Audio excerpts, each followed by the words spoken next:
नमस्कार दोस्तों। आज हम एक ऐसे जियोपॉलिटिकल इशू की गहराइयों में उतारने वाले हैं जो पिछले कुछ सालों से दुनिया भर की हेडलाइंस पर कब्जा किए हुए है। यह एक ऐसी कहानी है जो हर दिन एक नया मोड़ लेती है और जिसका असर हम सबकी जिंदगी पर पाद रहा है। हम बात कर रहे हैं दुनिया के सबसे ज्यादा सर्च्ड जियोपॉलिटिकल इशू पर। फोकस में है रशिया यूक्रेन कॉन्फ्लिक्ट, एक ऐसा युद्ध जो 2022 से लगातार जारी है और जिसके घाव वक्त के साथ गहरे हो रहे हैं। लेकिन अब इस कहानी में एक नया और शायद सबसे अनएक्सपेक्टेड चैप्टर जुड़ने जा रहा है। अमेरिका के पूर्व राष्ट्रपति डोनाल्ड ट्रंप और रशियन राष्ट्रपति व्लादिमीर पुतिन के बीच 2025 में होने वाली एक हाई स्टेक्स समिट, और इसके लिए चुनी गई जगह भी कम दिलचस्प नहीं है, अलास्का। तो सबसे बड़ा सवाल यह उठता है, क्या यह समिट सच में पीस टॉक्स के लिए है या एक नए पावर गेम की शुरुआत? क्या ये दो पावरफुल लीडर्स एक नया पॉलिटिकल थिएटर पेश कर रहे हैं? इस मीटिंग के पीछे का असली एजेंडा क्या है? क्या ये नेटो को कमजोर करने की साजिश है या एक नए वर्ल्ड ऑर्डर की नींव रखी जा रही है? इससे पहले कि हम इस समिट का विश्लेषण करें, हमें उस जमीन की हकीकत को समझना होगा। 2022 से शुरू हुआ कॉन्फ्लिक्ट अभी तक खत्म नहीं हुआ है। शहर के शहर मलबे में तब्दील हो गए हैं और लाखों लोग डिस्प्लेस्ड हुए हैं। यह सिर्फ एक मिलिट्री कॉन्फ्लिक्ट नहीं, बल्कि एक भयानक मानवीय संकट है जिसने एक पूरी जनरेशन को युद्ध के साये में जीने पर मजबूर कर दिया है। इस युद्ध की आग सिर्फ यूक्रेन तक सीमित नहीं रही, इसकी लपटें पूरी दुनिया में महसूस की गई हैं। यूरोप की सिक्योरिटी और ग्लोबल ऑयल मार्केट पर इसका गहरा असर पड़ा है। यूक्रेन से अनाज का एक्सपोर्ट रुकने से कई देशों में खाड़ी संकट पैदा हो गया। इसने ग्लोबल इकोनॉमी को हिलाकर रख दिया है। इस कॉन्फ्लिक्ट ने दुनिया को दो कैंप्स में बांट दिया है। एक तरफ नेटो, जो अब पहले से ज्यादा एकजुट नजर आ रहा है, वहीं दूसरी तरफ रशिया, जो चाइना जैसे देशों के साथ अपने रिश्ते मजबूत कर रहा है। नेटो और रशिया के बीच टेंशन अपने पीक पर पहुंच चुकी है।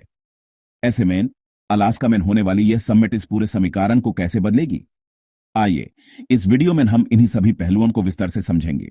डोनाल्ड ट्रंप की व्हाइट हाउस में वापस आने के बाद यह उनका व्लादिमीर पुतिन के साथ पहला हाई स्टेक्स डायरेक्ट समिट है। दोनों लीडर्स की पहले की मीटिंग्स, जैसे हेलसिंकी समिट, हमेशा से ही कंट्रोवर्शियल रही हैं और इस बार दाव पर पूरी दुनिया की शांति है। इस समिट के लिए अलास्का को चुना जाना अपने आप में एक बड़ा संदेश देता है। अलास्का सिर्फ एक जियोग्राफिकल लिंक नहीं है, बल्कि अमेरिका और रशिया के बीच एक ऐतिहासिक पुल भी है। बेरिंग स्ट्रेट के पार ये दोनों देश पड़ोसी हैं। ये वही जमीन है जिसे रूस ने 1867 में अमेरिका को बेचा था, इसलिए यह लोकेशन दोनों देशों के कॉम्प्लेक्स इतिहास की याद दिलाती है। इस मीटिंग का एजेंडा बेहद गंभीर है। सबसे ऊपर है यूक्रेन युद्ध का समाधान खोजना। ट्रंप ने दावा किया है कि वो 24 घंटे में इस युद्ध को खत्म कर सकते हैं, लेकिन इसका आधार क्या होगा? क्या यह एक सीजफायर होगा या एक परमानेंट पीस डील जिसमें टेरिटरी पर समझौता करना पड़ेगा? दूसरा बड़ा मुद्दा है एनर्जी ट्रेड और रशिया पर लगे सैंक्शंस का भविष्य। ग्लोबल एनर्जी मार्केट में भारी उथाल पुथाल हुई है। क्या ट्रंप प्रशासन इन सैंक्शंस को कम करेगा ताकि एनर्जी प्राइसेस कंट्रोल हो सकें? इन्हें हटाने के बदले पुतिन क्या कंसेशंस देंगे, यह देखना जरूरी होगा। इस समिट में नेटो के रोल पर भी गहरी चर्चा होना तय है। ट्रंप पहले भी नेटो अलीज की डिफेंस स्पेंडिंग पर सवाल उठा चुके हैं। उनकी वापसी से यूरोपियन देशों में चिंता बढ़ गई है। उन्हें डर है कि अमेरिका रशिया के साथ कोई ऐसी डील न कर ले जिससे यूरोप की सिक्योरिटी कमजोर हो जाए। यूरोप इस पूरे संकट से सबसे ज्यादा प्रभावित है। ये युद्ध उनकी सरहदों पर लादा जा रहा है। लाखों रेफ्यूजीज ने यूरोप में शरण ली है, उनकी इकोनॉमी पर बोझ बढ़ा है और उन्हें हमेशा यह डर लगा रहता है कि यह आग उनके घर तक न पहुंच जाए। इसलिए इस समिट के हर फैसले पर सबकी निगाहें टिकी हुई हैं। इस समिट का असर सीधा आपकी और हमारी जेब पर पड़ेगा।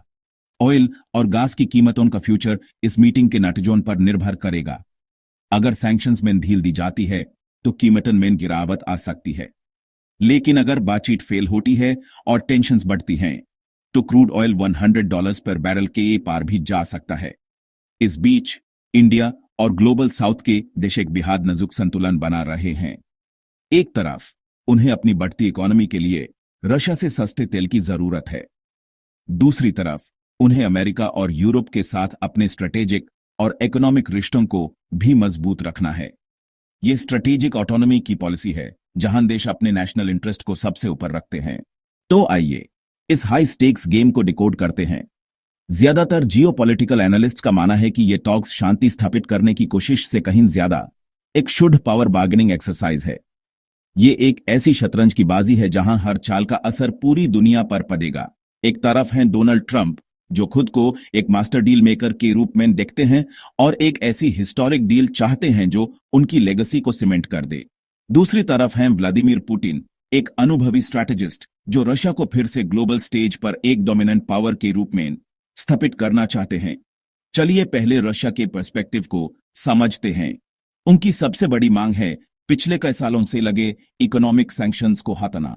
इन सैंक्शंस ने रशिया की इकोनॉमी को काफी नुकसान पहुंचाया है। इससे भी ज्यादा जरूरी मांग है नाटो एक्सपेंशन पर फुल स्टॉप लगाना। रशिया नेटो के पूर्वी विस्तार को, खासकर यूक्रेन जैसे पड़ोसी देशों में, अपने लिए एक अस्तित्व के खतरे के रूप में देखता है। अपने स्फीयर ऑफ इन्फ्लुएंस को सुरक्षित करना पुतिन के लिए नॉन नेगोशिएबल है। अब सिक्के का दूसरा पहलू देखते हैं, अमेरिका और वेस्टर्न एलीज का स्टैंड। उनके लिए सबसे पहली प्रायोरिटी है यूक्रेन की सॉवरेनिटी और टेरिटोरियल इंटेग्रिटी को बनाए रखना। वो एक ऐसी एक्सेप्टेबल डील चाहते हैं जिसमें यूक्रेन को अपनी सुरक्षा और भविष्य के फैसले लेने का अधिकार हो। लेकिन एक्सेप्टेबल का मतलब क्या है? यहां वेस्ट में भी अलग अलग मत हैं।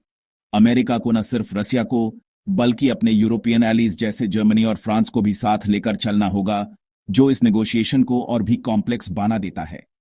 इन्हीं कन्फ्लिक्टिंग इंटरेस्ट के कारण इस समिट का अंजाम बिल्कुल धुंधला है। दोनों पक्षों की शुरुआती पोजीशंस में जमीन आसमान का फर्क है।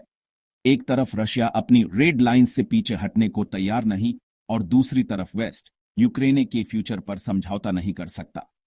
इसमें ट्रंप का अनप्रिडिक्टेबल नेचर एक वाइल्ड कार्ड की तरह है। इन्हीं सवालों के कारण पूरी दुनिया सांस रोके इस समिट पर नजर बनाए हुए है। तो दोस्तों, अब हम सबसे बड़े सवाल पर आते हैं। क्या अलास्का समिट सच में एक ठोस शांति समझौता ला पाएगा, या यह एक नए और शायद ज्यादा खतरनाक कोल्ड वॉर की शुरुआत करेगा? अगर ये टॉक्स फेल होती हैं तो हम एक नए आयरन कर्टेन को खड़ा होते देख सकते हैं, जिसमें ग्लोबल पावर्स के बीच आर्थिक, सैनिक और साइबर वॉरफेयर का एक नया दौर शुरू हो जाएगा। आपको क्या लगता है, ये टॉक्स जेन्युइन पीस के लिए हैं या जियोपॉलिटिकल चेस गेम जिसमें प्यारा यूक्रेन बना हुआ है? क्या ट्रंप का art of the deal Putin के ग्रैंड स्ट्रैटेजी पर भारी पड़ेगा? अपनी राय और एनालिसिस नीचे कमेंट्स में जरूर शेयर करें।